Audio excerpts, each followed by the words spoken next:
ये कहता है कि मैं किसी के सामने नहीं झुकूंगा, ये तो लेट पड़ा हुआ है, लेटा हुआ है। जी कैमरा चल रहा है, गलत बात नहीं। अगर मैं वो चीज बोलूंगा तो आप चलाएंगे नहीं। हम कह रहे हैं कि जो कोरोना आया है वो इमरान खान की वजह से आया है। जी, इमरान खान की वजह से आया है। ये इमरान खान अमेरिका का एब्सोल्युटली नॉट का, ये एब्सोल्युटली नॉट है। अच्छा, कितना कर्जा लिया इसने? तो भाई वो हिसाब में नहीं आता है, कैलकुलेटर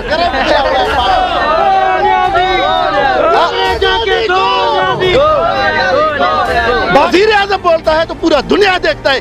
इसने तो दुनिया में हमारा इमेज ये कर दिया कि इस गधे को इन्होंने वज़ीर आज़म बना के पेश किया है। किधर है शेख चिल्ली? ये यहूदियों की एजेंट है। मतलब समझ गए? नहीं, मैं जवाब दे दूंगा।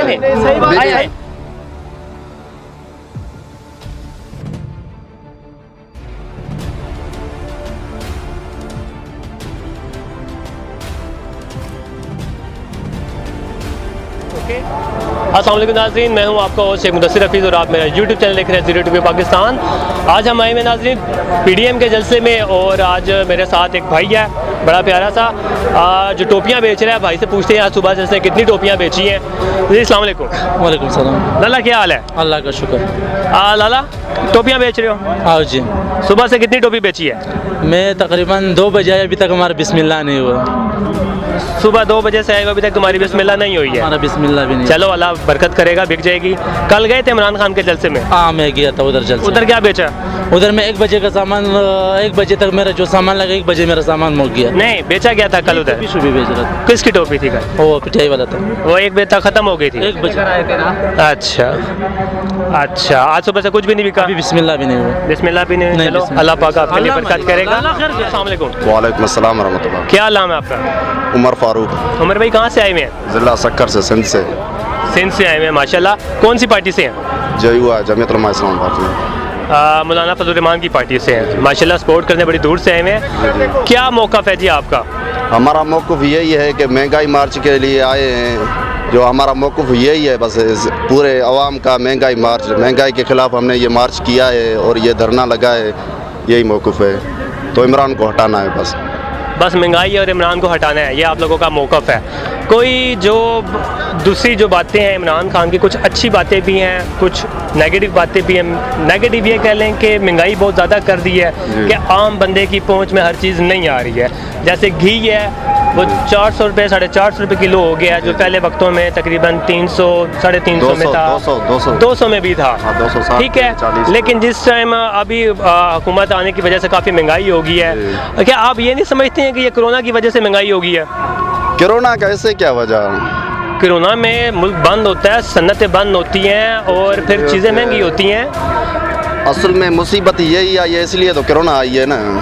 पहले कब बीमारियां आई थी, कब आई थी? अब जो नई बीमारियां पैदा हो रही है, ये मुसीबत आई है तो इसलिए आ रही है ना कोरोना। अच्छा, यानी कि आप कह रहे हैं कि इमरान खान की वजह से ये इनसे लाजिम मलजूम है, इनसे इमरान खान से ये। आप कह रहे हैं कि जो कोरोना आया है वो इमरान खान की वजह से आया है? जी, इमरान खान की वजह से आया, यही कहानी। अच्छा, इमरान खान तो सिर्फ एक लीडर है पाकिस्तान का। जी, बहुत सारे ममालिक है दुनिया में, 400+ ममालिक हैं। हर ममालिक में कोरोना गया है, तो ये भी क्या सारा इमरान खान की वजह से हुआ है? नहीं, असल जो ये बात है ना, ये इसको हुकूमत चलाने नहीं आती। अच्छा, मुझे आप एक और बात बताएं। जी, आप जो भी इमरान खान ने पूरे आलम इस्लाम का, सिर्फ पाकिस्तान का नहीं, पूरे आलम इस्लाम का जो UNO में केस लड़ा और जीत गया, और जहाँ पे तमाम मुस्लिम ममालिक, सिर्फ पाकिस्तान नहीं, मैं पूरी दुनिया की बात कर रहा हूँ, जहाँ पे हर तरफ मुसलमान जलील था। हम आपकी मतलब को समझ गए? नहीं, मैं जवाब दे दूंगा। इधर आ जाए। नहीं, आप हमसे। अच्छा, आप बताएं जी, जो मैं भाई से बात कर रहा था, भाई ने कहा जी कोरोना आया इमरान खान की वजह से आ गया। मैंने कहा यार, इमरान खान की वजह से पूरी दुनिया में कोरोना नहीं आया। इमरान खान सिर्फ एक जगह का लीडर है, वो है पाकिस्तान, जो दुनिया में छोटा सा है। अभी मैं भाई से ये पूछ रहा था कि जो अभी इसने एक केस लड़ा इस्लामी फोबिया का, जो UNO में जो धाड़ा ये वहाँ पे मुसलमान के हक़ में, क्योंकि सिर्फ पाकिस्तान में मुस्लिम ममालिक नहीं है, पूरी दुनिया में वर्ल्ड वाइड मुसलमान है और हर जगह मुसलमान पिसते थे। न्यूजीलैंड में लोगों को स्पेशल टारगेट करके मारा गया है, क्यों जी? सिर्फ मुसलमान है। न्यूजीलैंड को उन्होंने क्या किया? सिर्फ मजम्मत कर दी। उन्होंने अपनी क्लैशनकोव के ऊपर लिखा कि Khaibar is a last victory for Muslim. मुसलमानों का आखिरी जो फतह हुई थी वो उसकी हुई थी खैबर की। उन्होंने वो अपनी पिस्तौल पे लिखा और फिर मुसलमानों को मस्जिद में घुस के गोलियां मार दी। मजम्मत चंद ममालिक ने, उसमें पाकिस्तान, तुर्की, इराक, शाम में इन्होंने थोड़ी सी मजम्मत करी, लेकिन बात ख़त्म हो गई। मुसलमान की बात को कोई इतनी वहाँ पे अहमियत नहीं देता था। अब आप बोले इसके मुतालिक आपकी क्या राय है? असल बात ये है कि ये जो आप बातें कर रहे हैं ना, ये हकीकत ऐसा नहीं है। पहले आप सोचें, इसने कश्मीर जो है हिंदुस्तान के हवाले की, पूरे 47 साल में कभी जो है हिंदुस्तान को ये जुर्रत ना हुआ कि वो कश्मीर के ऊपर कब्जा कर ले, अपना कब्जा जमाए, लेकिन इसके हुकूमत ने कश्मीर उनके हवाले कर दी। इसने आसिया जो है उनके हवाले कर दी, अमेरिका के हवाले कर दी, और इसने जो है गुरुद्वारे के लिए कितने ज़मीनें बना दी, और इसने मुल्क के अंदर कितने मस्जिदें गिरा दी, और इसने जो है इस्लाम के नाम का बेड़ा गर्क कर दिया।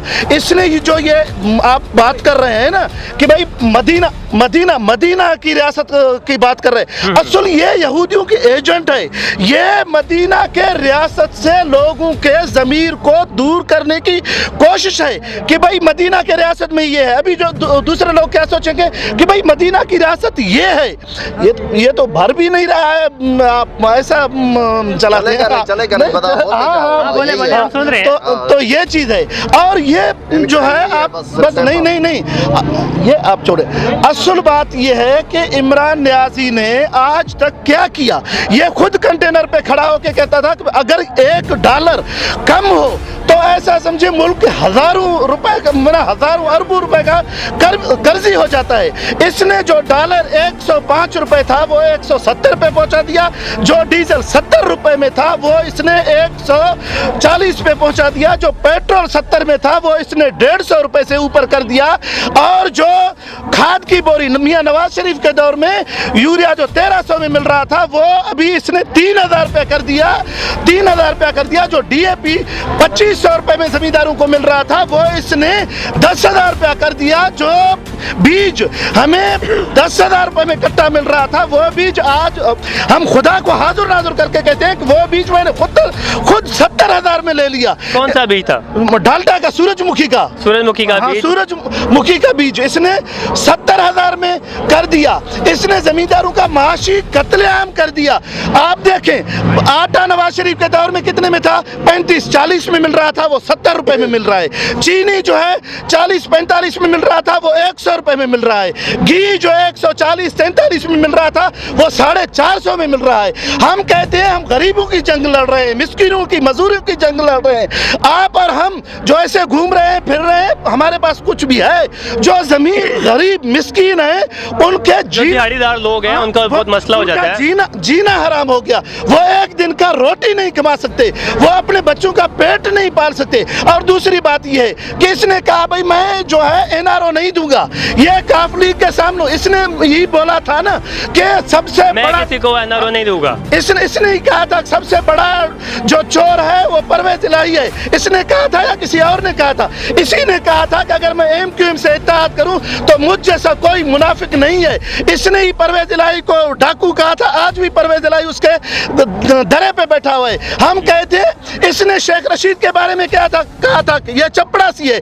इसने कहा था कि शेख रशीद को मैं अपना पटवारी ना बनाऊं, और उसने शेख रशीद को क्या बनाया? वजीर दिफा, वजीर दाखिला बनाया। आप सोचे इसने क्या किया है? सिर्फ बात है, मैं चोरों को नहीं छोड़ूंगा। मैं चोरों को नहीं छोड़ूंगा। हम कहते हैं अगर एक SHO चोरों को नहीं पकड़ सकता है तो उसको तब्दील किया जाता है। इसने कहा मियां साहब चोर है, आज तक इसने क्या बरामदगी की है? इसने कहा आसिफ जरदारी चोर है, आज तक इसने क्या बरामदगी की है। इसने कहा फला चोर है, जो डाकू है परवेज इलाही, उसको इसने वजारत दी है। शेख चिल्ली के बारे में कहा कि ये चपड़ासी है, उसको इसने वजारत दी है।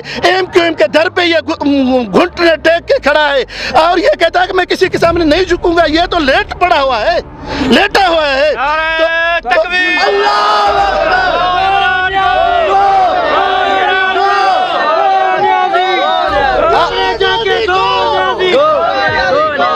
बाकी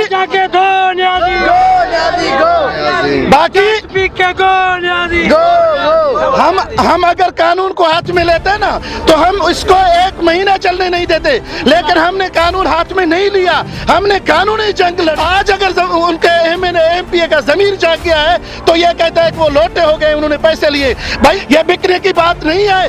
MNA मजबूर हो गए हैं कि अपने आवाम के पास जा नहीं सकते, तो मजबूरी में कुत्ता पाला और शेख रशीद कहता है, क्या बोला कि आओ हमारे टाइगर आएंगे, फला आएंगे, फला आएंगे। भाई हमारे पास न हथियार है, न कोहलाड़ी है, न बंदूक है, न राइफल है। हम तो सारे आ गए हैं। किधर है टाइगर, किधर है शेख चिल्ली, किधर है, किधर? ये तो जो भी जिसकी भी हुकूमत होती है ये वो जब भी कोई धरने के ऊपर आता है। जी कैमरा चल रहा है, गलत बात नहीं। देखो गलत आपकी सियासत आप करें, ये वाली बात मत करें, ठीक है। हाँ आप ये गंदे वाले इशारे ना करें, कैमरा है क्योंकि कोई कैमरे पे जब चलती है ना ये उड़ते भी देखती हैं, काफी चलते हैं। अच्छा मैं ये आपसे कह रहा था, जैसे अभी शेख रशीद है वो अभी आपको वो कह रहे हैं जनाब आप आए हमारे टाइगर इधर ही हैं। आप ये नहीं समझते कि जनाब जिसकी हुकूमत होती है वो हर धरने वाले को यही कहता है। सही है। अभी आज अगर शेख रशीद ना हो, मेरी 47 साल एज है, सही है। कभी किसी हुकूमत ने धरने लगाए, हुकूमत ने कभी किसी को गालियां दी, वजीर आजम ने किसी ऐसे घटिया लफ्ज इस्तेमाल की? क्या मैं ये लफ्ज इस्तेमाल नहीं कर सकता? लेकिन उसके बावजूद मेरा ज़मीर इजाजत नहीं देता कि मैं इमरान खिलाफ भी ऐसे जुबान बोलूं। नवाज शरीफ के बारे क्या बोल रहा है, मियाँ साहब के बारे में वो क्या बोल रहा है, आसिफ जरदारी के बारे में वो क्या बोल रहा है, मौलाना के बारे में वो क्या बोल रहा है? क्या हम ऐसा नहीं बोल सकते? लेकिन ये जो जुबान है ये घटिया किस्म के बंदूक है, वजीर आजम की जुबान नहीं है। जब वजीर आजम बोलता है तो पूरा दुनिया देखता है। इसने तो दुनिया में हमारा इमेज ये कर दिया कि इस गधे को इन्होंने वजीर आजम बना के पेश किया है जिसको बात करने की तमीज नहीं है।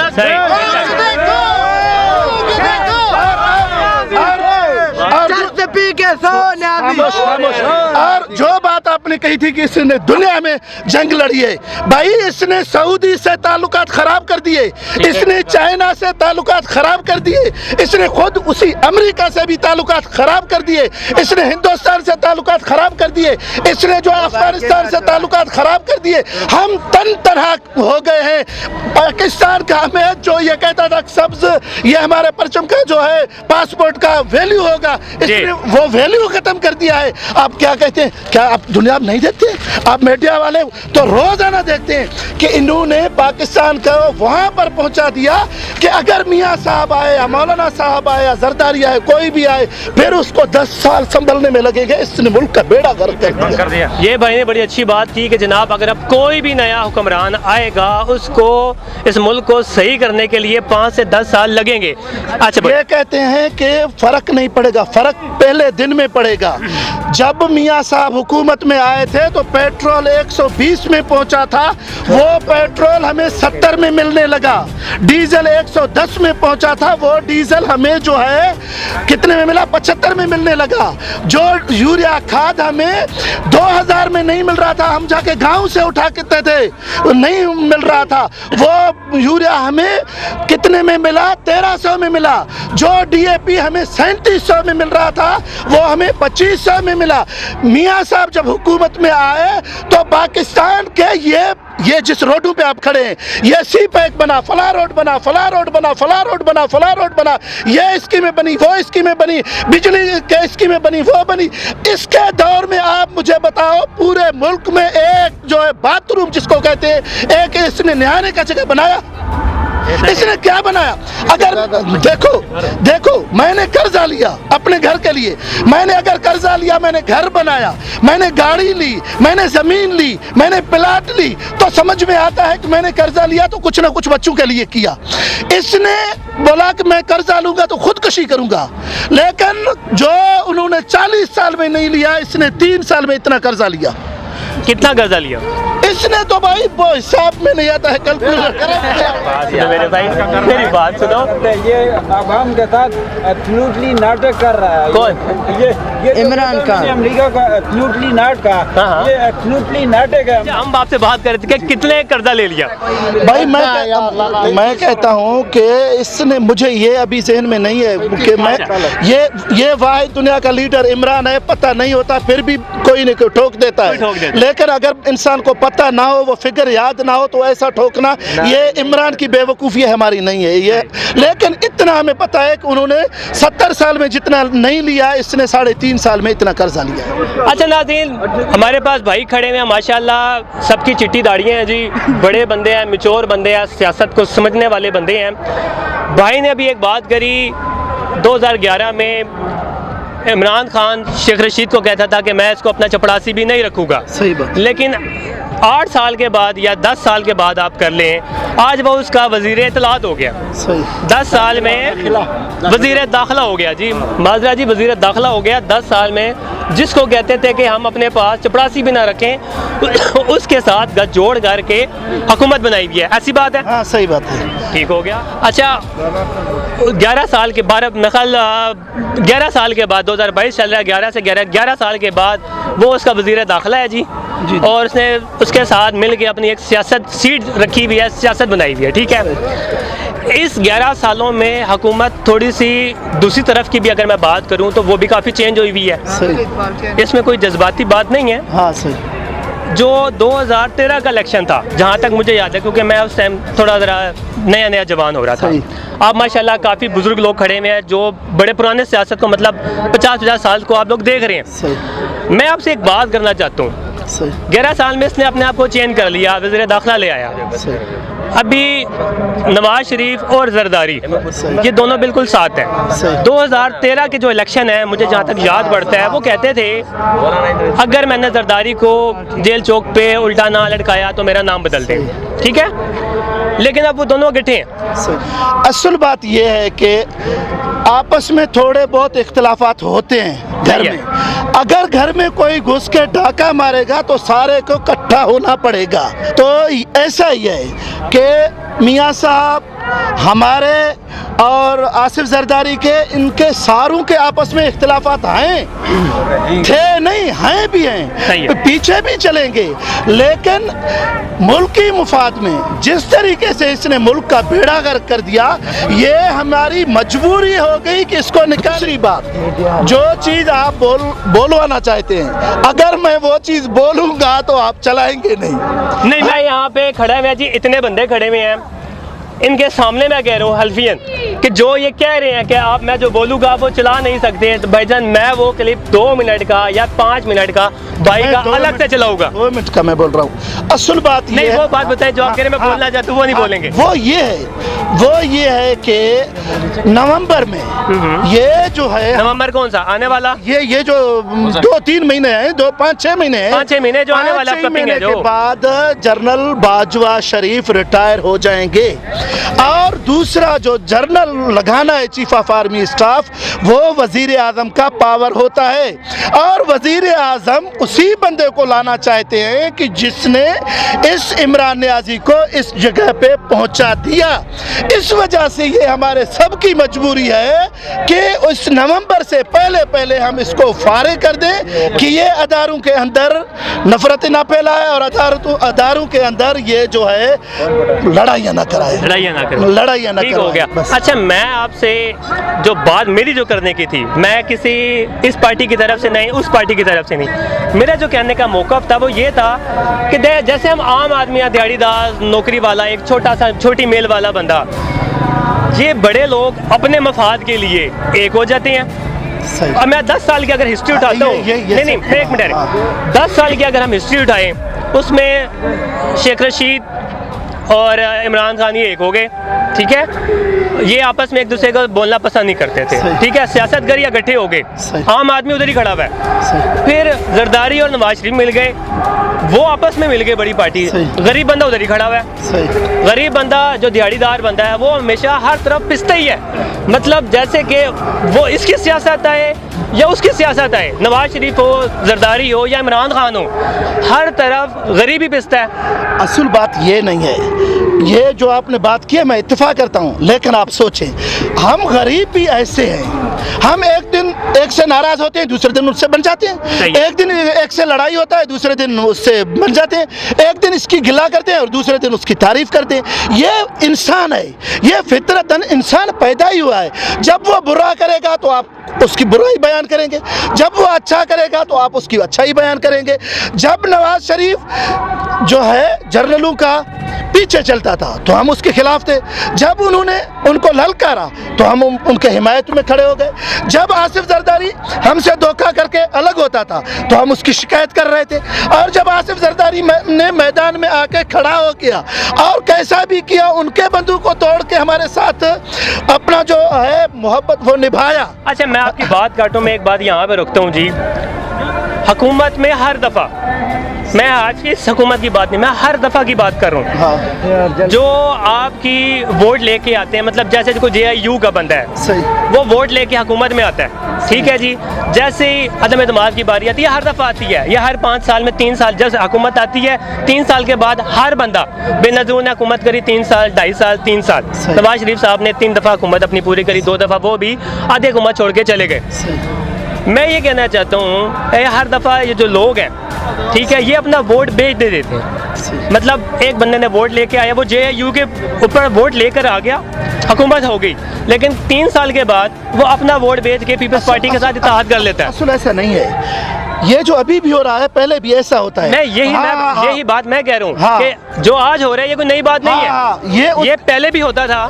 ये होता है कि जब हम बंदे किसी MNA को, MPA को वोट देते हैं और वो जाके वोट देते हैं JIU का कोई भी मतलब नून लीग का दे या JIU का दे हम वोट, कोई भी हो, लेकिन 3 साल के बाद या जब भी है, देखो ना एक तो अभी तक JUI के किसी मेंबर ने खिलाफ वोट नहीं किया। नहीं, मैं पार्टी की बात नहीं, मैं एक जनरल बात कर रहा हूँ, दूसरी बात बोल रहा हूँ मैं। अच्छा लीजिए, JIU को बार बार कह गया जी बादरा जी, मैं JIU नहीं, मैं नून लीग का कर लेता हूँ। दूसरी बात ये है कि जब बंदा वोट देता है ना MNA को और MPA को, वो जब आगे चला जाता है तो उसके अवाम 1 महीना दिलासों पे सब्र करता है, 6 महीना दिलासों पे सब्र करता है, साल 2 साल 3 साल, जब आखिरी साल आता है तो वो बंदा बोलता है कि भाई ये 3 साल हो गए, 3.5 साल हो गए, अभी तक तो आप लॉलीपॉप हमें देते रहे, बाकी आपके हुकूमत में 6 महीना बचे या 1 साल बचे, तो आप क्या करेंगे?